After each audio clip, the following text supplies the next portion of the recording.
পায়েলের মুখোমুখি বসে থাকতে বেশ অস্বস্তি লাগছে। সুন্দরী মেয়েদের সামনে এভাবে বসে থাকা যায় না। আশেপাশের লোকজন অদ্ভুত দৃষ্টিতে ওদের তাকাচ্ছে। পায়েলের চোখমুখ শান্ত, কোনো প্রকার অস্বস্তির ছাপ নেই। স্বাভাবিক ভঙ্গিতে চায়ের কাপে চুমুক দিচ্ছে।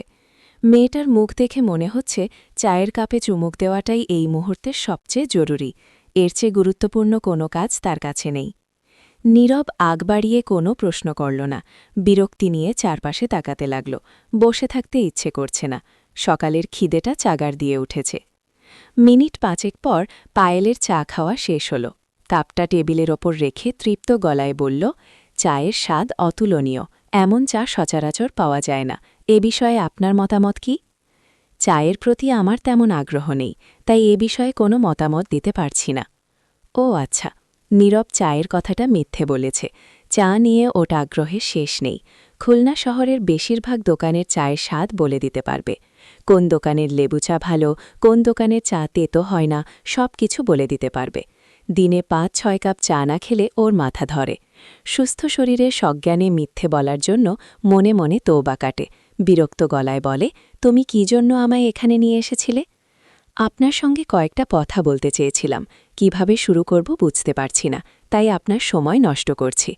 যা বলার তাড়াতাড়ি বলো, আমার একটু তাড়া আছে। আপনি ভালোবাসায় বিশ্বাস করেন? হ্যাঁ, করি। ভালোবাসা আছে বলেই পৃথিবী টিকে আছে। ভালোবাসা না থাকলে পৃথিবী ধ্বংস হয়ে যেত। আল্লাহ ওনার ভালোবাসা দিয়ে পৃথিবীকে টিকিয়ে রেখেছেন। এতে মানুষের কোনো হাত নেই? অবশ্যই আছে। এসব কথা জানার জন্য ডেকেছ নাকি?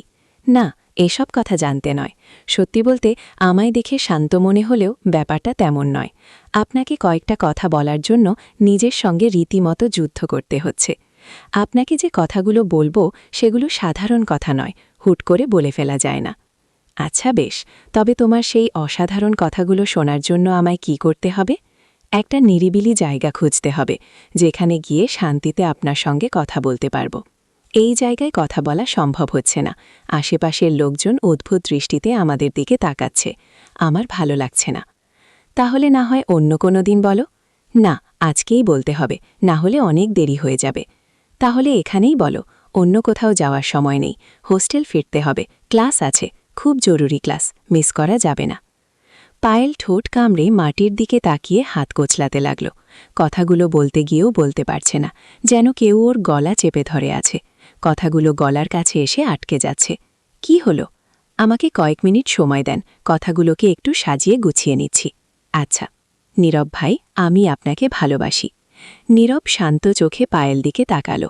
তাকানোর ভঙ্গি দেখে মনে হয় পায়েল এমন কিছু বলবে তা সে আগেই অনুমান করেছিল। পায়েল নীরব থেকে কয়েক হাত সামনে একটা চেয়ারে বসেছিল। এখন চেয়ারের পাশে চোখ বন্ধ করে দাঁড়িয়ে আছে, যেন ভয়ঙ্কর কিছু ঘটতে চলেছে। নীরব যথাসম্ভব গম্ভীর গলায় বলল, এ কথা জানি, অন্য কিছু বলবে? পায়েল চোখ অবাক চোখে নীরবের দিকে তাকিয়ে রইল। বিস্মিত গলায় বলল, আপনি জানতেন, কিন্তু কিভাবে? কে বলেছে আপনাকে? আমি বাচ্চা ছেলে নই পায়েল, ভালো মন্দ বোঝার মতো বয়স হয়েছে। তাছাড়া আমি বয়সের তুলনায় অনেকটা বেশি বুঝতে পারি। পরিস্থিতি আমায় এমন বুঝদার করে তুলেছে। তোমার বয়সে এমন আবেগ খুবই স্বাভাবিক ব্যাপার। এ বয়সে প্রতিদিন একটা নির্দিষ্ট সময় একজন ছেলেকে দেখলে এসব ভাবনা মাথায় আসতেই পারে। তুমি এগুলোকে প্রশ্রয় দিও না। সবার সঙ্গে কি হয় জানা নেই, তবে আমি আপনাকে প্রচণ্ড রকমের ভালোবাসি। ছেলে মানুষকে প্রশ্রয় দিও না পায়েল, এ ধরনের সম্পর্ক গড়ার কোনো ইচ্ছে আমার নেই। পায়েল দুহাতে মুখ ঠেকে মাথা নিচু করে আছে। নীরব সেদিকে তাকিয়ে উঠে দাঁড়াল। পকেট থেকে টিস্যু পেপার বের করে পায়েলের সামনে রাখল। স্বাভাবিক গলায় বলল, আমাকে নিয়ে এসব চিন্তা করো না, এতে তোমারও ভালো, আমারও ভালো। তারপর হনহন করে বেরিয়ে গেল। পায়েল মুখ থেকে হাত সারিয়ে কান্না ভেজা চোখে নীরবের চলে যাওয়ার দিকে তাকিয়ে রইল। এ রমণীর মনের কোনায় ক্ষীণ আশা ছিল, নীরব ফিরে আসবে, ভালোবাসার টানে না হলেও ভদ্রতার খাড়িতে। তাই সে সেখানেই বসে রইল। লোকজন জিজ্ঞেস চোখে পায়েলের দিকে তাকাচ্ছে। যুবতী মেয়েদের প্রতি এদের আগ্রহের শেষ নেই। এর মধ্যে ওয়েটার ছেলেটা দুবার পায়েলের কাছে এসেছে। আদরে গলায় প্রশ্ন করেছে, আপু কোনো সমস্যা, আর কিছু লাগবে? পায়েলের ইচ্ছে করছিল ওয়েটার ছেলেটাকে কয়েকটা কড়া কথা শুনিয়ে দিতে, কিন্তু তেমন কিছু করেনি। ভদ্র মেয়ের মতো মাথা নাড়িয়ে না সূচক জবাব দিয়েছে। অপেক্ষার প্রহরগুলো তীব্র যন্ত্রণাদায়ক, পার হতে চায় না। মনের মাঝে নানান চিন্তার উদয় হয়। সে কি আর আসবে না? তবে কি সব আশা শেষ? পায়েল ভেবেছিল নীরব ফিরে আসবে, তাকে সান্ত্বনা দেওয়ার জন্য হলেও ফিরবে, কিন্তু এমনটা হলো না। ঘণ্টাখানিক কেটে যাওয়ার পরও নীরব ফিরে এলো না। পায়েলের মনের কোণে মৃদু আঁচে জ্বলতে থাকা আশার প্রদীপটা শেষ পর্যন্ত নিভে গেল। তবে সে ভেঙে পড়ল না, চিৎকার করে কেঁদে উঠল না। শান্তভাবে চোখ মুছে উঠে দাঁড়াল। টেবিলে পড়ে থাকা টিস্যু পেপার ব্যাগে ঢুকিয়ে কাউন্টারের দিকে গেল। স্বাভাবিক ভঙ্গিতে চায়ের বিল মেটাল। দোকান থেকে বেরিয়ে আসার সময় ওর মনে হতে লাগল শরীরের তাপমাত্রা বেড়ে যাচ্ছে, মাথার ভেতর চিনচিনে ব্যথা করছে, বোধহয় জ্বর আসবে। কষ্টে বুক ফেটে যাচ্ছে। এমন তো কথা ছিল না, সে এমন আশা করেনি।